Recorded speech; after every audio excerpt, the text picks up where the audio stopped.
जय हिंद। हम एनसीईआरटी का सार समरी कक्षा 8 का पार्ट 1 कैसे, कब और कहाँ, इसका समरी नोट्स बनाए हैं, उसको हम आपको बताएंगे। देख लीजिएगा, एक थ्रू नज़र इसमें डाल लीजिए क्या क्या इसमें पॉइंट बात किया गया है। ये वॉरेन होस्टिंग 1773 में भारत के पहले गवर्नर जनरल बने। ये क्वेश्चन बहुत बार रिपीट हुआ है।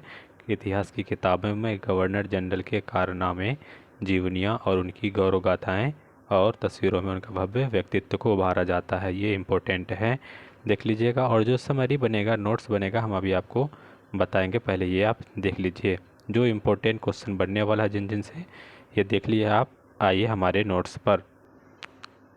ये एनसीईआरटी क्लास 8 हिस्ट्री कहाँ, कब और कैसे, इसका हम नोट्स बनाए हैं। आइए हम आपको बता रहे हैं क्या क्या इम्पोर्टेंट पॉइंट जो एग्ज़ाम में पूछे जाएंगे। आधुनिक परिवर्तन की शुरुआत यूरोप में होती है। 15वीं शताब्दी में इटली में एक नया आंदोलन आरंभ होता है जिसे पुनर्जागरण कहा जाता है। अगर पूछेगा कि पुनर्जागरण का जो आंदोलन शुरू होता है कहाँ पर होता है, इटली में होता है। इटली की करेंसी क्या होता है, तो इटली का करेंसी लीरा होता है। नेक्स्ट देखेंगे, दूसरा मुख्य बिंदु है स्पेन के नाविक कोलंबस ने 1492 में अमेरिका की खोज करते हैं। स्पेन के नाविक हैं कोलंबस, 1492 में अमेरिका की खोज कर देते हैं। वास्को डी गामा 1498 में पुर्तगाल से भारत तक समुद्री मार्गों की खोज करती है। इसका नाम है वास्को डी गामा। ये भी क्वेश्चन पूछा गया है कि वास्को डी गामा भारत कब आए, 1498 में। पूंजीवाद क्या होता है, तो पूंजीवाद पूंजी को व्यापार में लगाने वाले को पूंजीवाद कहा जाता है।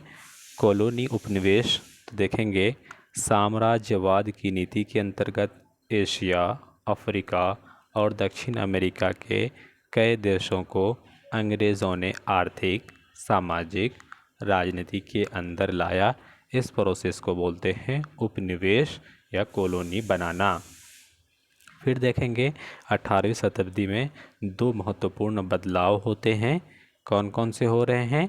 नंबर 1 हो रहा है अमेरिका का स्वतंत्रता संग्राम 19 अप्रैल 1775 से 30 सितंबर 1783 ईस्वी तक।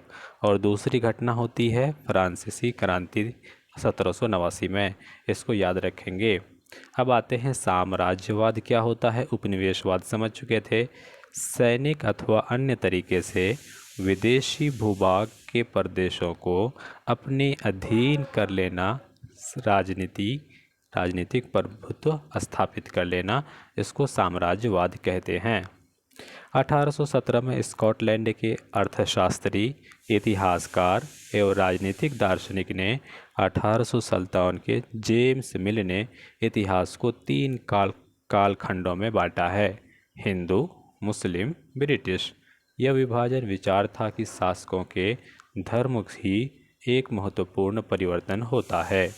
देखेंगे उसमें मुख्य टर्म था कि मुंशी प्रेमचंद ने अपने कार्यों के थ्रू कुछ बताए हैं। कौन कौन से कार्य हैं। गबन, गोदान और कफन। भारतीय उपमहाद्वीप के देश होते हैं। ये बहुत क्वेश्चन पूछा है इससे। भारतीय उपमहाद्वीप में कौन कौन से देश आते हैं, तो भारत आ गया, बांग्लादेश आ गया, नेपाल आ गया और पाकिस्तान आ गया, भूटान आ गया और मालदीव आ गए। ये सारे भारतीय उपमहाद्वीप के देश हैं। म्यांमार और श्रीलंका 1937 ईस्वी तक अंग्रेज़ के अधीन थे। भारत के विभाजन ने बलूचिस्तान, सिंध, पश्चिम पंजाब और पूर्वी बांग्लादेश जो पाकिस्तान में मिल गए। बाद में पूर्वी बंगाल अलग होकर बांग्लादेश बन जाता है 1971 के आसपास।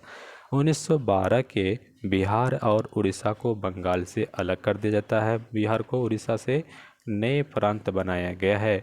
1936 को उड़ीसा को बिहार से भी अलग कर दिया जाता है। 1912 में क्या होता है, बिहार और उड़ीसा को बंगाल से अलग कर देते हैं। 1936 में क्या करते हैं, बिहार को उड़ीसा से अलग कर देते हैं 1 अप्रैल 1936 को। 15 नवंबर 2000 को बिहार से झारखंड को पृथक कर दिया जाता है और पृथक राज्य का गठन कर दिया जाता है। भारत में पहली जनगणना 1872 में लॉर्ड मेयो के काल में होता है। भारत में नियमित जनगणना 1881 में लॉर्ड रिपन के काल में होता है और भारत में आखिरी जनगणना 1911 ईस्वी में अंग्रेजों के शासनकाल में हो रहा है। और हमारे अभी जनगणना हर साल 10 वर्षों में होता है। ये वीडियो आपको अच्छा लगता है तो हमारे वीडियो को लाइक करिए, शेयर करिए और दोस्तों के साथ हमारे चैनल को सब्सक्राइब करवाइए। Thank you so much.